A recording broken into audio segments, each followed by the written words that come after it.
What's going on, guys? This is Brandon from Advancement Hockey Advising here, and today we'll be talking about how coaches go about recruiting hockey players and what they look for altogether. But before we dive into the video here, just a quick reminder to absolutely smash that like button, hit that subscribe button, hit that notification bell, and share the video if you like the content. And throughout this video, at any point, if you have any questions or anything you want to talk to us about, you can feel free to drop a comment down below. Or if you want to talk to us privately, you can email us at info@ahadvising.com. We'll be back to you as soon as we can. And last quick reminder, with all our videos, we have timestamps throughout all of them. So if you want to go and click on a specific section, you can. Or if you want to stay and watch the entire video, you can too. It's completely up to you. All right, so why did we make this video here? Well, understanding how a coach goes about his daily process, how he goes about recruiting hockey players is really important, right? Because if you understand the general steps that a coach takes and all the little things that he looks for, if you understand those things, it gives you a better idea of what you can do to really maximize your chances of getting recruited by a coach, right? All right, so the first step coaches take when recruiting players is that they look you up on Elite Prospect. Anyone who says otherwise is lying. The first thing a coach, an advisor, anyone does when they hear a name, when they hear of a player, or when they even see a player, they'll go and look them up on Elite Prospects to see, if everything else checks out, right? It kind of gives you a good idea of where the players played, what their stats are, all that stuff. It gives you a good layout of their resume, and it's really quick, right? It's a great tool for a coach, an advisor, anyone to use to give an idea of what the player is like. So it kind of screens, right?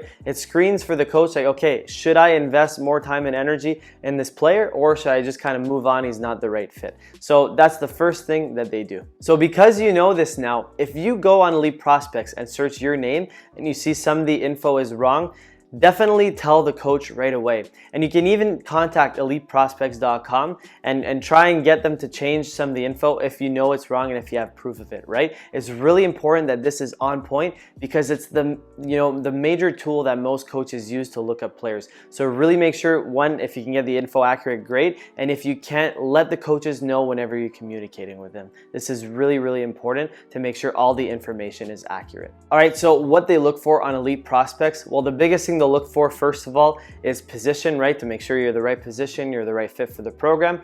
Then from there, they'll look at birth year. You wouldn't think birth year would be that big of a deal, but it really is for a lot of coaches. One, for eligibility, right, of certain leagues, and two, to see, like, let's put it this way. If a coach is building, for a championship team in 2 or 3 years from now, right, he's not gonna, get a bunch of 20-year-olds on his team, right? What he's gonna do probably is try and get a bunch of 16 and 17-year-olds, maybe a few veterans to guide them, but that's kind of how he's gonna be looking to build his team, right? So if you're, an age-out birth year, you're probably not gonna be the right fit for him unless you're exactly what he's looking for to lead his younger team throughout the next year. So birth year is really important. The next one, and probably the most important, is where you played, right? Where you played really matters. For minor hockey, not that much, right? Because some coaches understand, the politics of minor hockey and how not everybody, knows the ins and outs at the minor hockey level. But when it comes to junior, especially when college coaches are recruiting you, where you played is extremely important. That's like the biggest thing that they're going to look at. So like we talked about in previous videos, really make sure you play for the best program and league possible, right? The next thing they'll look at from there is your stats, right? They're gonna see, okay, did he play in a good program? Yes, but let's say if they look at it and your stats aren't great, that, might make them lose interest. The only exception to this is if you're like a grinder or you're a defensive D and that's how you market yourself, then the stats, don't matter as much. But if you market yourself as a skilled player, as an offensive or two-way defenseman, your stats have to back it up here. And you have to have a good history of your stats. A lot of times they won't just look at your stats for 1 year, they'll look at multiple years if they're available, just to see if the trend continues, if you're generating good stats year after year. So that's gonna be what they look at. They look at, your points per game. They look at, for players anyways, for goalies, they'll look at your save percentage and your goals against average, right? And altogether, they'll look at your penalty minutes too. That's, kind of an underrated one, but, coaches and myself too, if I see a player and he's got a ton of penalty minutes every year, well, that's kind of a turnoff, so that's one thing that they look at as well. And another stat they'll look at too is your games played. So, if you have like 2 points per game, but you only have like 3 games played, well, it doesn't give a super accurate picture. I mean, that's when the coach is probably going to question it a little bit more, do more research. But overall, I would say, you know, they want to see a good number of games played to know that you had, you know, a good role on that team in that program. You know, so that's one thing they'll look at. They typically won't look at advanced statistics, you know, not when they're doing their initial search anyways. Maybe once they do more homework on you, if initially the fit seems right, you know, they'll might look at those advanced stats, but typically these are the stats that they're going to look at. Other stats that they're going to look at too is like your height, your weight, and where you're from, you know, just for eligibility reasons probably. But your height and weight too are two big things that they're going to look at. So overall, they do that quick elite prospect search to start, just to see, you know, get a picture of what you're like as a hockey player, where you played and all that stuff, your stats, and kind of get a better idea to see if you're the right fit for them or if they should just not waste any more time on you and move on. All right, so number 2 here, assuming that the coach looked at your elite prospects, everything checks out, he's ready to move on. The next thing they're going to want to do is see you play, right? This is where, you know, a highlight video really comes in handy. You know, if you have a really good highlight video, you send that to them, they see you play, and from there, you know, this could really help, you know, them separate you from other players that don't have good video. You know, it really can get the coach hooked into you. If they like what they see on the highlight video, chances are now they're really going to start getting interested. They're going to want to see more. And from there, you know, you get closer and closer to getting signed. So they'll look at the video. Some players, it's rare, but some players can get signed just off a highlight video. I would say it is rare. Most coaches will typically want to do a little bit more homework on you before this. So what they'll usually request then is either two things. One, that they watch a full game on video, you know, that you send them a game or two on video, or that they go and watch one themselves, you know, or that they come and watch you in person. Obviously, with the pandemic right now, it's been a little bit tougher. It's been a lot more video work, you know, so coaches have watched players on video. But that being said, though, a pro tip that I want to mention, have a game or two, a full game or two on video at your disposal and where you played your best too. That's important. For if a coach asks for you, like, you have them ready, you send it to them, you don't waste time, and then it increases your chances of the coach really being interested in you and signing you. So I would say that's one pro tip to keep in mind. But yeah, they're going to want to watch you play, and from there, once they watch a full game, I would say it's kind of 50-50. Some of them, if they really like you, they're going to sign you right away. Others are still going to want to do a little bit more homework and move on to the next step here. All right, so step number 3 here, if they like what they saw when they watched you play, is that they're going to contact your past coaches, right? I would say a good number of coaches still do this because they want to check for a few things. First of all, they want to make sure that, you know, the game that they saw really reflects of how you play, you know, in the long term, right? So they'll ask coaches questions like, is he consistent? Does he always play like this? Is this, you know, the type of player he's selling himself as this type of player? Is that really the type of player he is? He's going to get confirmation on that. Next, and probably the biggest reason why they call coaches, is they want to check, you know, your attitude and your overall character, right? They're going to ask about the player's mindset, his leadership abilities, how his coachability, his overall attitude as a player and as a person, you know, is he respectful?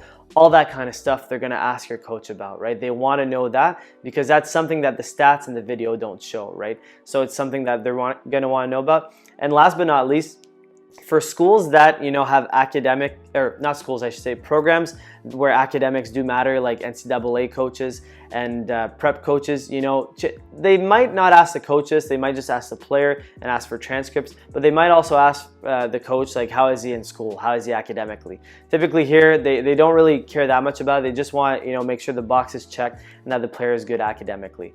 If a player is not that good academically, it might raise a red flag, it might shy the coach away. It might not, it's kind of 50-50. To avoid this, just make sure you do good in school and that won't be a problem as well. But overall, just to make it easy on yourself, you know, be a good person, have a good attitude, work hard on the ice, do what you can, you know, be the best player you can be, do well in school, do all these little things, and, you know, you kind of force your coach in a sense to say nothing but good things about you.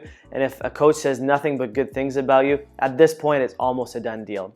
I would say if, you know, a coach recruiting you really liked what he saw, you know, on elite prospects, on video, and now the coach says nothing but good things about you, chances are they're going to sign you here. You know, most coaches, that when they get to this stage, when they get to this last step here, they're going to offer to sign you. But obviously, if it's an elite program and they have multiple players, multiple options, if they like what they saw, they like the elite prospects, but they're not completely sold, the coach said nothing but good things about you, but they're still like kind of on the fence, if it's an elite program. At this point, if they don't sign you off of all of this, they might just invite you to camp and to come compete for a spot. This is common for USHL teams, NAHL teams, CCHL teams, stuff like that. Any high ranking league, if you're not like, if they don't absolutely love you and they want to sign you right away, sometimes they do want you to come to their main camp to compete, and that's completely fine. From there, you decide if that's worth it for you or not. All right, so I hope that gives you a general idea of the typical steps that coaches follow when they're doing the recruiting process. Obviously, this is general, right? Not all coaches go like this. Some coaches go completely sideways and do a completely different approach, right? And that's totally fine. But I would say most coaches, this is kind of how they do their recruiting process. So I would say, if you can kind of check off all these boxes, make sure you do all those little things and really increase your odds of, having the best chance possible to get recruited, get good stats, play for the best program possible, all these things, right? Do well in school, have a good attitude. All that stuff, it really increases your chances, and it's really going to help you out down the road to achieve your goals. All right, so let's recap all this info so you remember the most important points. All right, so let's start with the steps that most coaches take here to recruit their players. Step number 1 is they look you up on elite prospects, first thing they do. Step number 2 is they're going to watch you play. Step number 3 is they're probably going to contact your past coaches. And then step number 4, they're either going to sign you or invite you to their main camp. All right, so now that you know the steps that most coaches take, we want to focus on optimizing all the little things that you can control to increase your chances of getting recruiting. First is to play on the best team and in the best league that you possibly can. Second is to get the best stats that you possibly can when you're playing in season. Third is to get just good, solid, high quality video if you can.